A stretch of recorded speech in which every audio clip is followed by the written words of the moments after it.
Ifaa kwenye pesa inayotolewa na CAF ile dola 100,000 kwenye hizi hatua za awali, kwamba kwa sababu hizi hatua kuna pesa inatolewa na hapo awali ilikuwa haitoki, kwa sasa hivi inaweza ikawa na fix ama najaribu kutatua changamoto tofauti tofauti.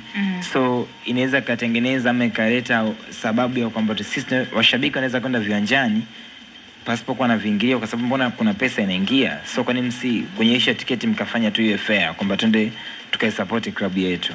Mimi siungi hoja hilo jambo hata kidogo, kwa sababu nimeandika hata kupitia ukurasa wangu wa Instagram nikasema kwamba Young Africans kufungwa na Silver Strikers, yani sio dhamana ya wao kuruhusu mashabiki kwenda viwanjani pasipo kulipia viingilio, kwa sababu Magunga, sidhani kama kuna uhusiano hapo kati ya Young Africans kufungwa na wao kuruhusu mashabiki kuingia. Unafikiri kama wangeshinda hizi yanayoendelea sasa hivi wangeashuhudia?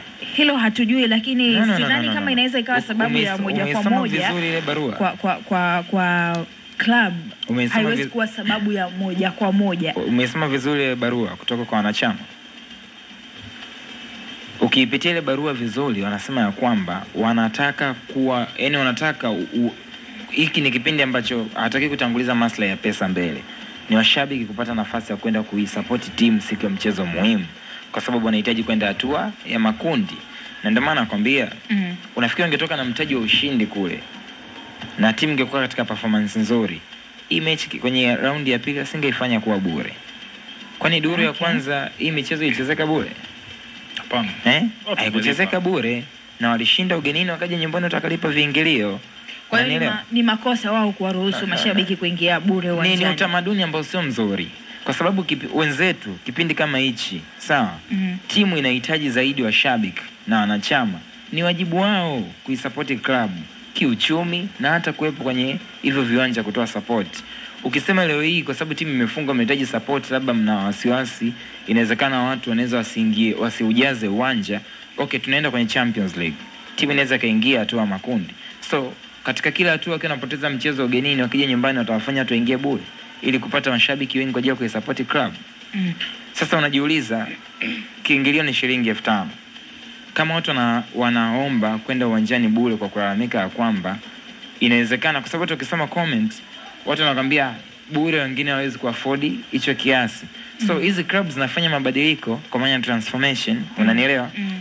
Kutoka kwenye umiliki wa wanachama moja kwa moja mpaka kuwa kwenye umiliki wa kwenda kwenye umiliki wa kampuni. Kuna issue ya kulipia zile hisa za wanachama. Kama mtu anashindwa kulipa 5,000, of course uchumi tumetofautiana na maisha kweli hayafanani kwa ukimchukua mtu mmoja na mtu mwingine, lakini kama unashindwa ku afford kulipia tiketi ya 3,000 leo, utaweza kulipia kadi ya wanachama kwa mwaka mzima? Sawa, mtu msikie afisa habari wa klabu ya Young Africans Ali Shabani Kamwe akizungumza kuhusiana na hili. Wa mkoa wa Dar es Salaam, mzee wetu Shabani, tumesikia maombi ya wanachama mbalimbali ndani ya Dar es Salaam na nje ya mkoa wa Dar es Salaam wakiuomba uongozi wa Young Africans mechi ya siku ya Jumamosi itolewe viingilio.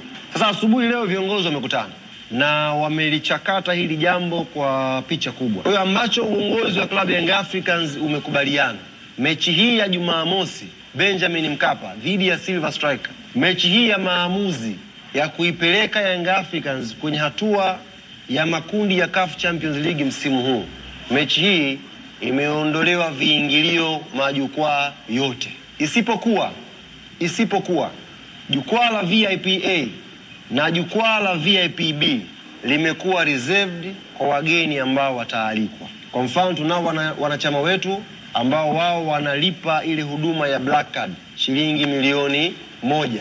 Hawa wamepewa kipaumbele, wataketi jukwaa la VIP A. Lakini pia kuna wageni waalikwa mbalimbali ambao majukwaa hayo yamekuwa reserved. Tafadhali tusifanye fujo viwanjani. Tafadhali sana naomba, tusifanye fujo viwanjani. Tusipigane viwanjani, tusipige mashabiki wengine wanaokuja kwenye mechi yetu. Lakini namba 3, tusifanye yale ambayo CAF yanakatazwa kufanya viwanjani. Tusiwashe moto, tusiwashe mafataki, tusirushe mawe, tusipigane, tusiwe na vurugu. Mtamaduni yetu kwa waungwana. Kwa kila mmoja akawe balozi mwenzake kumwambia ombi letu limekubaliwa, si ndio bwana Godi? Na hiyo ndo muondoke nao kama slogan. kwamba ombi limekubaliwa, tunakwenda sasa kwa Mkapa. Lakini tukifika pale tulikuwa tumejaa pale, tukumbuke ustaarabu. Mimi naomba sana wana Yanga, hata ikatokea kwa bahati mbaya amekuja mtu ambaye sio mwana Yanga, tafadhali usiinue mkono wako kumpiga. Sio tamaduni yetu na sio ungwana. Mpokeeni aje aangalie mechi. Ali Kamwe, msemaji wa Young Africans, amesisitiza sana utulivu uwanjani. Ameomba, amesema tafadhali watu, kwa sababu unajua, mbona msisitizo umekuwa mkubwa sana? Anajua ni nini ambacho kinaweza kutokea kwa sababu ya hali ya mchezo utakavyokuwa. Matokeo ambayo wako nayo sasa hivi sio matokeo rafiki kwao. Mpaka unaona timu imekubali kuwapa nafasi mashabiki kuja kiwanjani bure, ni kwa sababu wanahitaji hiyo support kutoka kwa mashabiki. Lakini vipi matokeo yakiwa mabaya?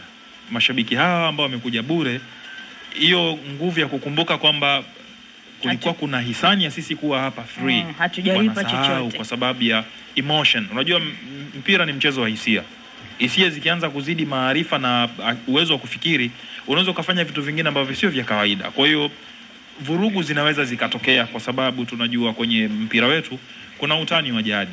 Ikitokea Young Africans kafungwa, kuna watu wa Simba hawezi acha kuwatania. Kwa hiyo ikifikia hatua kuna watu ambao wanagadhibika na utani, inaweza ikapelekea vurugu. Tumewahi kushuhudia vurugu zikitokea kwenye mechi za Simba na Yanga.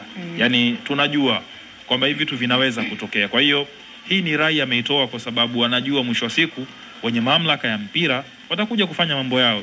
Matokeo yake tunafungiwa, tunapigwa fine, na mwisho wa siku unaweza kushangaa mechi zinazofuata kama timu itaqualify na pametokea vurugu, kwa sababu muda mwingine inaweza isiwe ni kwa sababu mmetolewa.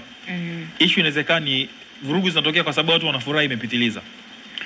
Kama ambavyo alisema Magunga, inawezekana kwamba matokeo ambayo waliyapata kwenye mechi yao ya awali ndo ambayo yamewasukuma wao kuwaruhusu mashabiki kuingia bila kulipa kiingilio, na huenda tayari wamepata wasiwasi kwamba kutokana na matokeo hayo huenda mashabiki hawatakuwa na ile morali ya kwenda uwanjani siku ya Jumamosi kuishabikia timu yao, wakaona waweke ahueni fulani kwa mashabiki kuingia bure, na pengine labda wanaweza wakajitokeza kwa wingi huo. Sasa hii itawasaidia kwenye huo mchezo. Shabiki ni mchezaji wa 12, ana nafasi yake kwenye mchezo wa mpira wa miguu, lakini wakumbuke kama hakuna maandalizi sahihi ya timu. Hata tungesema tuchukue na uwanja wa Santiago Bernabeu tuwaweke watu, yani ikiwe ni kiwanja kimoja kinaweza kuchukua watu 300, kama timu yako haiko proper, hakuna namna unaweza kupata matokeo. Yani hapo labda atokee tu maajabu ya mpira. Vinginevyo wanahitaji kwanza timu yao kuhakikisha kilichotokea Malawi kimeishia Malawi. Watu wanakuja wana akili mpya. Huu ni mchezo ambao unahitaji matokeo ya wakati huu. Na ndani Young Africans wana hiyo mentality unayoisema Evans. Kwa sababu wanaonekana kama pamoja na kupoteza lakini bado wameishusha. Yani inawezekana, lakini tukumbuke ni watu ambao pia wanapitia mazingira ambayo hawana kocha mkuu. Yani kuna vitu vingi vinaendelea kwenye club. Kwa hiyo inahitaji utulivu na akili kubwa sana kuweza kuhandle hiyo pressure ambayo ipo mpaka sasa hivi.